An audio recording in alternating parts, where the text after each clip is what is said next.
अक्सर लोग नमाज क्यों नहीं पढ़ते। ये जो बात बताने लगा हूं इस पर जरा गौर कीजिएगा।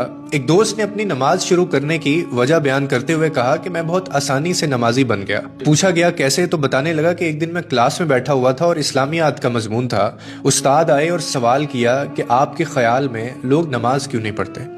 एक बच्चे ने मासूमियत से कहा कि सर जो लोग मर गए हैं शायद वो नमाज नहीं पढ़ते। फिर दूसरे बच्चे ने मासूमियत से बोला कि सर जिन्हें नमाज नहीं आती शायद वो नमाज नहीं पढ़ते। उसके बाद एक और बच्चे ने कहा कि सर जो मुसलमान नहीं हैं वो नमाज नहीं पढ़ते।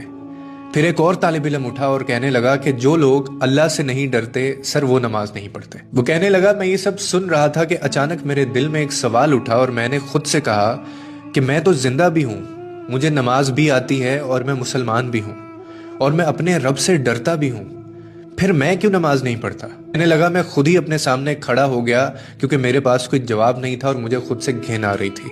और फिर मैंने खुद से एक सवाल किया कि अगर कब्र की पहली रात मुझसे पूछा गया कि तुम तो जिंदा भी थे, तुम्हें नमाज भी आती थी, तुम मुसलमान भी थे, तुम अल्लाह से डरते भी थे, तो फिर तुम नमाज क्यों नहीं पढ़ते थे। उसके बाद फिर मैं क्या जवाब दूंगा। उसने मजीद कहा कि ये वो लम्हा था जिसने मुझे हिला दिया कि हम अक्सर समझते हैं कि हमारे पास वक्त है, हम बाद में शुरू कर लेंगे, हम बुढ़ापे में पढ़ लेंगे और अभी हमारी जिंदगी बाकी है।